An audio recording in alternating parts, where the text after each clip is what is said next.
Nosso estudo de hoje está no Evangelho de Mateus, capítulo 10, versículo 14. Jesus fala o seguinte: E se ninguém vos receber, nem escutar as vossas palavras saindo daquela casa ou cidade, sacudi o pó dos vossos pés. Emmanuel vem comentar na lição 71 do Pão Nosso, sacudir o pó. Os próprios discípulos materializaram o ensinamento de Jesus sacudindo a poeira das sandálias em se retirando desse ou daquele lugar de rebeldia ou impenitência. Todavia, se o símbolo que transparece da lição do Mestre estivesse destinado apenas a gesto mecânico, não teríamos nele senão um conjunto de palavras vazias.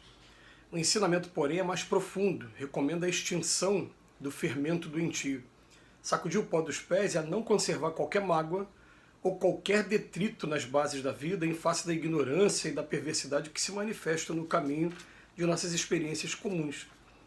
Normal é o desejo de confiar a outrem as sementes da verdade e do bem, entretanto, se somos recebidos pela hostilidade do meio a que nos dirigimos, não é razoável nos mantenhamos em longas observações e apontamentos que, ao invés de conduzir-nos à tarefa a êxito oportuno, estabelece sombras e dificuldades em torno de nós.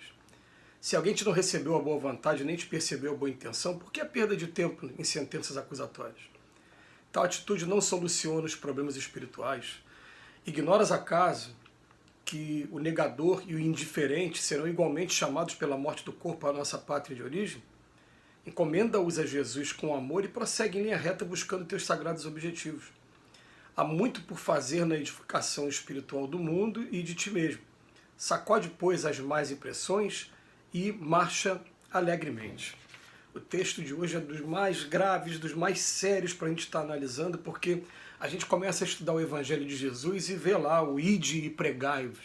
E tem pessoas que confundem realmente o pregai-vos com violentai a convicção religiosa, filosófica do outro. E uma coisa é absolutamente diferente, completamente diferente da outra. Ele vem falar aqui de uma passagem em que Jesus está recomendando que se ninguém receber, ninguém escutar as palavras, quando você sair daquela casa, daquela cidade, sacudir o pó dos vossos pés. E é claro que não se trata de um gesto mecânico, de simplesmente olhar para a sandália, sacudir e deixar a sandália ali. Não é isso. Ele está querendo dizer o seguinte: não vamos perder tempo com pessoas que não estão preparadas para ouvir, seja por ignorância, seja pelo espírito de negação. A gente vive num planeta em que a diversidade religiosa é muito grande e pelo fato da carga muito grande nossa ainda de egoísmo, orgulho e vaidade, todos pretendem ter a verdade, a posse da verdade absoluta. Então as pessoas vivem a vida, enxergam a vida pelo ângulo em que eles se encontram e muitas vezes o ângulo que eles preferem o tempo todo estarem estacionados, porque vamos lembrar, é uma coisa muito interessante, né?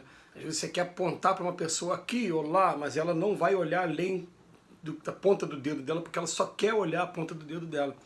E você, com violência, definitivamente, você não vai convencer essa pessoa a enxergar um pouquinho além do limite do dedo dela. Não vai. Vai ser o ponto que ela se propôs, ela se predeterminando a fazer aquilo, e você não vai conseguir mudar dessa maneira. Agora, o que ele vem falar para a gente, as mensagens que vem falar na doutrina espírita para a gente? Ele fala assim, primeiro, não violenteis nenhuma convicção, nenhuma mente, não faça isso.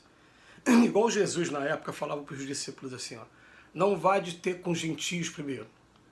Procurai primeiro os filhos da casa de Israel. Por quê? Porque eles estão mais preparados, eles foram preparados por Moisés, com a ideia do Deus único. A gentilidade era o quê? Era aqueles que não eram os judeus da época e que, na grande maioria, todo mundo ali politeísta, com culturas ainda de adoração, culturas ainda muito contrárias ao ideal. E quando Moisés, na verdade, ele trouxe a ideia do Deus único, então Jesus fala, vá primeiro nesses aqui.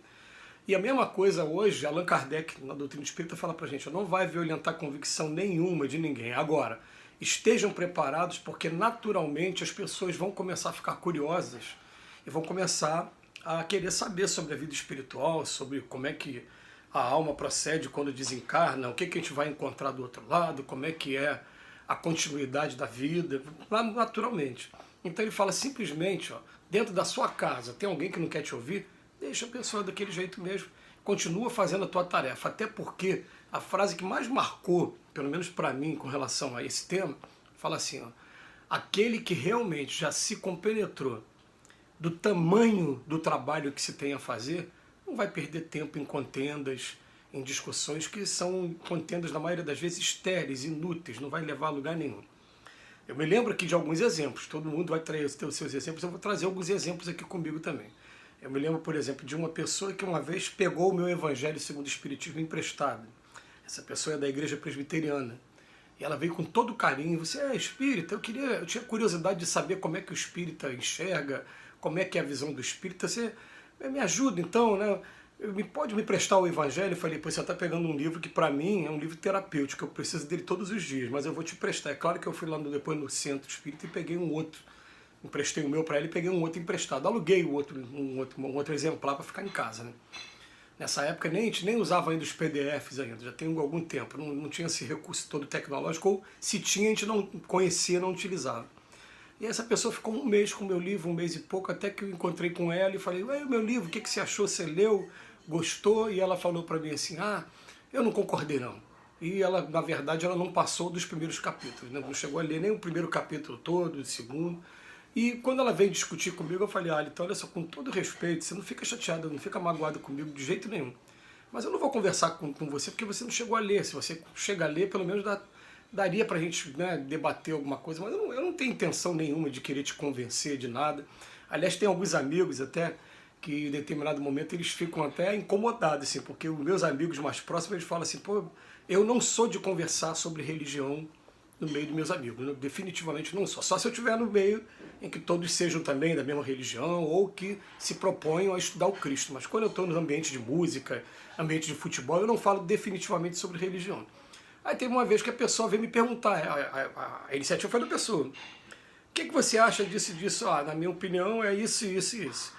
Mas eu penso assim. Eu falei, meu amigo, eu não tenho intenção nenhuma de te convencer ao contrário do que você está pensando.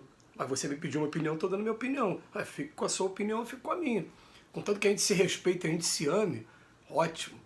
Né? Agora já tem um exemplo de uma pessoa que ela pegou o livro dos Espíritos emprestado comigo. Não, minto, não foi comigo. Ela pegou de uma outra pessoa. Leu o livro dos Espíritos todo e veio conversar comigo sobre o livro dos Espíritos depois. Então, quando ela veio conversar comigo, aí ela falou, olha, eu li o livro dos Espíritos, gostei muito da terceira parte, das leis morais, mas a ideia da reencarnação, ela não desce de jeito nenhum. E eu conversando com ela, realmente ela leu, porque ela falou de sonhos, falou de alguns capítulos que a gente sabe que a gente conhece no livro dos Espíritos, ela realmente leu. Então, com essa pessoa, carinhosamente, a gente até arrisca alguma conversa, mas não vai entrar nada aprofundado, porque a pessoa, né, não é o interesse da pessoa, não chegou o momento da pessoa. E o que acontece, quando a gente pega aqui o texto com o Emmanuel, o que o Emmanuel fala? Olha só, essas pessoas que são os negativistas, ou por ignorância, ou negativista, ela também vai chegar o momento em que ela vai desencarnar, ela vai chegar do outro lado da vida também, vai ver como é que é, e vai ficar falando, caramba, eu especulava que fosse dessa maneira ou dessa maneira. Aliás, gente, olha só, nem nós mesmos a gente tem essa certeza toda de como vai ser a vida do outro lado, não, porque a bibliografia espírita, ela fala de tantas opções diferentes, ela vem falar pra gente sim, no momento da morte são 3 os sentimentos que vão estar animando a pessoa que está morrendo, né? Se ela for cética, vai ser dúvida. Se ela for um criminoso, vai ser medo. Se ela for um homem de bem, esperança. Mas a gente vai ver livros, por exemplo, como o do André Luiz, no nosso lá, que ele teve que passar uma região umbralina durante 8 anos, e vai ver um livro, por exemplo, E a Vida Continua, também do André Luiz, que a senhora não passou por região umbralina nenhuma. Ela dormiu num hospital, acordou no outro hospital, já do outro lado da vida.